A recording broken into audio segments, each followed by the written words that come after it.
sorry, Alex, I had myself on mute a moment ago. So we just come back from speaker groups. And now let me turn it over to you to introduce this next report out. Great, thanks, Lynn. Sorry to forget about that. So I hope everybody had a nice time developing principles in our small groups. And again, this is our first time to kind of share those back with the full group and see what everybody has been working on. So we're gonna, each group will have 4 minutes to report out. So we'll go just through one by one, and I will share my screen so that you can use that as a reference. And we'll just ask one person to quickly run through your principles. Once we get to group number 2, what we'll be asking you as well is for the person who's presenting back to just identify if they're seeing any duplicates from previous groups. So if anything that you came up with, looks similar to a previous group that presented, we'll start to flag those, and then we'll have some time on Thursday to kind of start the combining process and massage these into a list that encapsulates everybody's ideas. So, we've got some nominations happening in the chat there. I'll share my screen. Oops, that's the wrong screen, I apologize. All Google Docs start to look the same. Okay. And all right, I believe my group was first here. So Ayana, would you please present? Yes, I think, kind of focused on 2 main bullet points, one of which was prioritizing the locals when making housing affordable and easily accessible and everything. How do we prioritize the people who have been here a really long time or lived here their whole lives to try to get into a reasonable priced home or decent rent? I think it was Marissa, is that her name, that used the word gentrification of the locals, and she can jump in and clarify exactly what she meant by that if she would like to. A lot of the people in our group had the concern that people from outside of Eugene, and especially outside of Oregon State, have a greater ability to come in and purchase houses that locals may not be able to afford. So that was one bullet point that we. Yes, and the other was brought up by Troy, I believe, at first, talking about kind of finding a balance between new developments and renovations. And we also kind of expanded on that by talking about the minimum space that one really needs in order to adhere to, basic safety, standards, and also the minimum space to be comfortable, and trying to implement that idea into exactly what the code should be for splitting up larger houses into smaller units. Thanks, Ayana. And I know we spent less time in our group with the principles that were developed before that appear first on this list, but would you or maybe somebody else real quickly just walk us through the other principles on this list? Sorry to put you on the spot. Well, I happened to be there when the last group wrote the first few points on this list. So if Ayana wants, I can take over. I was actually totally going to nominate you for that because you're seriously just the greatest speaker I've heard so far. Thank you. You're pretty good yourself. But I think a lot of these kind of touch on the same few threads, particularly inclusivity and affordability. So you'll notice at the top it says create inclusive neighborhoods, especially from a racial and ethnic standpoint, representation, systemic racism, consider these things. Environmental preservation, we have a lot of areas that we're trying to preserve, and we want to, protect the natural resources that we have in Eugene and greater parts of Oregon. Sustainability, energy efficient design, those tie in with the last point, and getting into the affordability stuff. We want to think about ways that we might be able to incentivize and promote subsidies and really make housing affordable for lower income people. That seems to be the big point of this project, making not only more housing, but more affordable housing, allowing a diverse range of buildings. I mean, we've talked about how middle housing ranges from duplexes to eightplexes. Walkable and bikeable neighborhoods, especially near public transport, resources like grocery stores, schools, hospitals, just making everything accessible, easy for people to get what they need, and removing barriers to creating accessory dwelling units. Thanks, Marissa. Thanks for jumping in there. Appreciate it. And we are perfectly at our 4 minutes. So, Lynn, do you have something to add?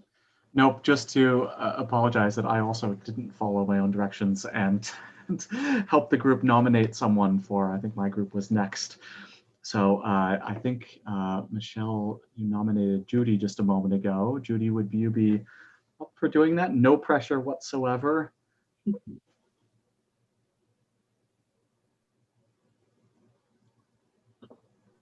I think somebody else would be better than me because they were here Saturday with all the writing and things. Who else is there? Yeah, would somebody else be up for volunteering? Robert. Well, he wasn't in our group this time. He wasn't there Saturday as well. Who was there? Or just who was in our last group just now? Anybody who was just in that group just now would like to volunteer to sort of summarize what we talked about. I guess. Everyone can see it too, Judy. Yeah, totally. We can take a read of it. That's just fine. No, no pressure. I think we're very concerned about the low cost housing and how it can be done, and the fact that, you know, the builders, if they're going to build something, they are going to put a lot of money into it. And we're talking about everyone, the little houses and creating little neighborhoods that everybody deserves a house. The handicap, we have to be concerned about the handicap and what to do. And I'm sure, come on, people, you can help me in our group. I'm sure there's people that are saying things that I'm missing, but the homeless were so, you know, there are so many homeless people that need houses. And I think now with everything that's going on in the city, it's really even a major problem for everybody. We need to do something very quickly to get people into homes. And so we have, what else do we have here? It's building smaller units. And then I just mentioned, and that's another one that I mentioned, that if builders are giving permits to build a large apartment buildings in this town, that they should be asked to build lower cost housing at the same time that they're building their expensive apartment houses, and share that land. So then you're putting everybody in an area together, and they can have the access to all the same things that all the higher income people will get, and the lower income can have the same value with education. And I didn't mention, that wasn't in the report, but it should be. So they would be in an area with all the new apartments that they could put, that they would have all the access to all the other facilities that everybody else has in town. Thanks, Judy. Thanks for jumping in there. Yeah, and if you have another principle there, we can still slip that in on Thursday. So now what I want to ask you or any of your group members is there anything on this list that you think is fits well, or kind of maybe redundant, or just builds on what we saw group 1 just present? Anything you want to flag? I think we're very much, low income housing is, I think, our biggest concern, in the fact that there be affordability in the building for renters. And I think, that's pretty much where basically everybody's going, with the middle housing to be more affordable for the lower income people. Okay. And If people can add, my group, please add. And the accommodations for disabled people seem to have come up on the first one also. So consideration and concerns about accessibility, especially disabled. And that seems to be in the first one also.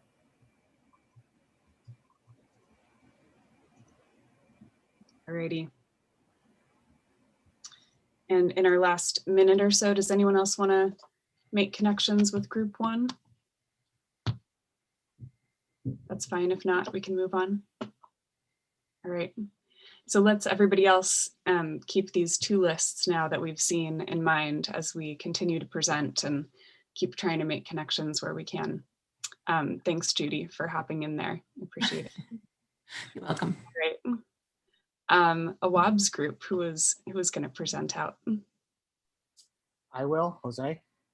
Okay. So just emphasizing how we find affordable housing to be very important, and that whatever changes we suggest, they should be very considered. Zoning codes need to serve the greatest population, not just a few.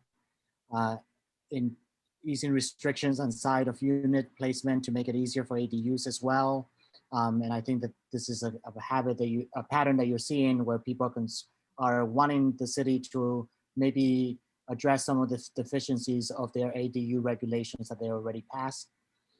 Also the idea that our recommendations, although limiting in addressing the overarching problem of housing stock, that we should be bold in our recommendations of what planners for the city create, and that whatever they draft should have the potential to be as impactful as possible for those who need it the most. To build for the future, thinking about age and demographics changing and sustainability.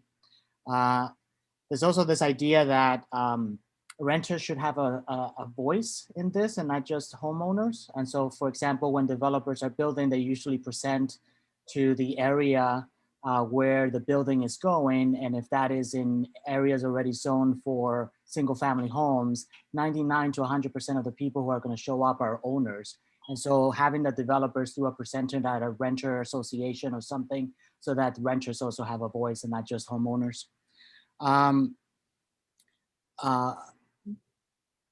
Is there a way? And also the idea of protecting current low-income housing. So if a developer tears down a building or housing that is more affordable, whatever goes up should have as much as it was torn down, and that increasing the housing stock of affordability should provide developers to incentives and tax breaks. Otherwise, they don't have access to those things.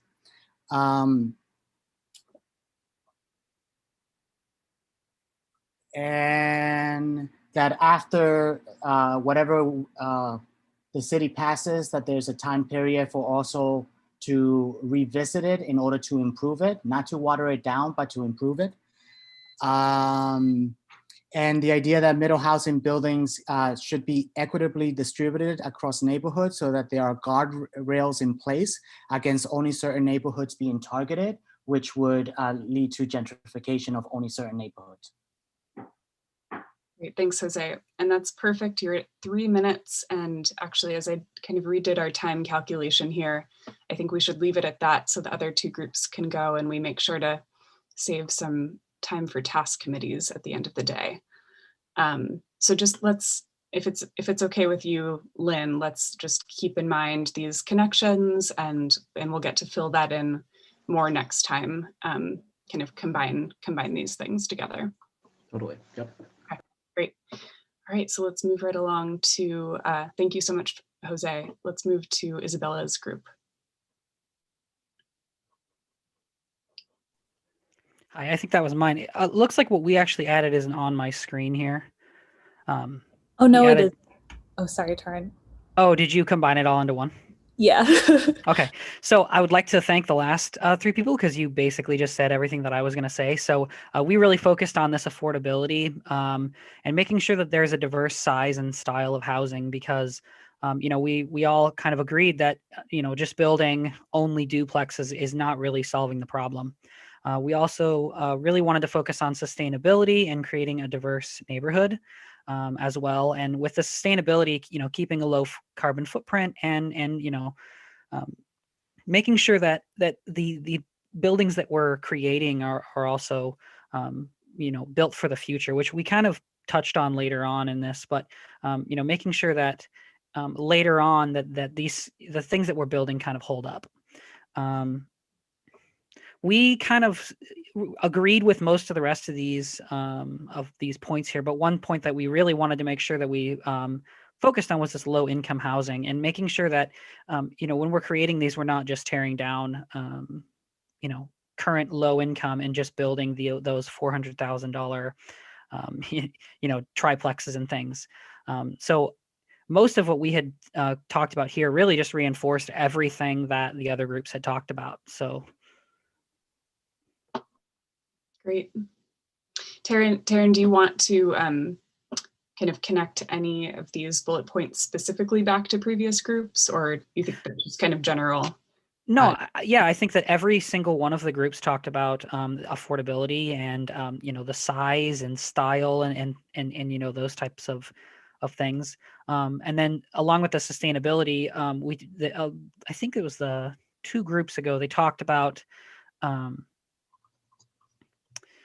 I think it was disabled groups and things, and the accessibility, I think, was important here with the sustainability, and they also talked about elderly and those kind of things. And then obviously with the creating diverse neighborhoods, not building barriers that keep those other groups or those marginalized groups and things from being impacted by these. Okay. Great, thank you, Taryn.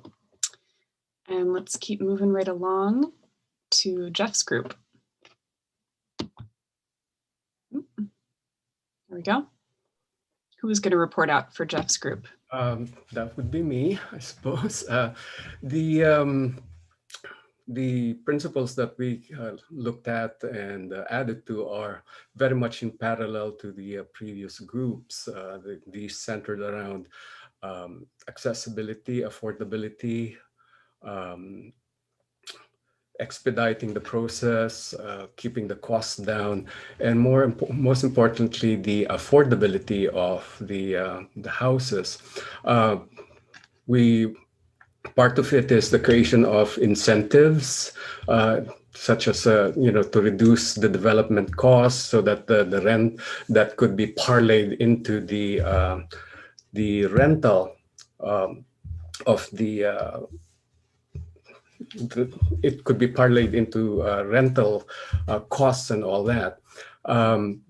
Also, sustainability. How do we lower the carbon impact of new development and infill? Solutions to affect the housing access, again, goes to affordability. Transportation. What do we need to factor into, how do we need to craft the policy such that it speaks to the improvement of transportation instead of its, and prevent any deleterious effect on transpo. Schools, accessibility again there. Open spaces, goes to aesthetics, create a sense of community by creating gathering places. Also, I think it was Sam who spoke to the, oh no, this was Abigail, I think. Anyway, the need to prevent the tearing down of existing affordable housing that's actually habitable. Which goes to point number 9. We need to speak as a panel in drafting the policy, in helping draft the policy. How do we make or create a minimum level of habitability for the new housing and for the community? Again, this goes to lowering the cost of development, expediting the process of securing affordable housing, and making it more available to those who need it more. Let me see, number 12, reduce the SDC, system development cost, in order to keep the cost low. Again, going back to incentives.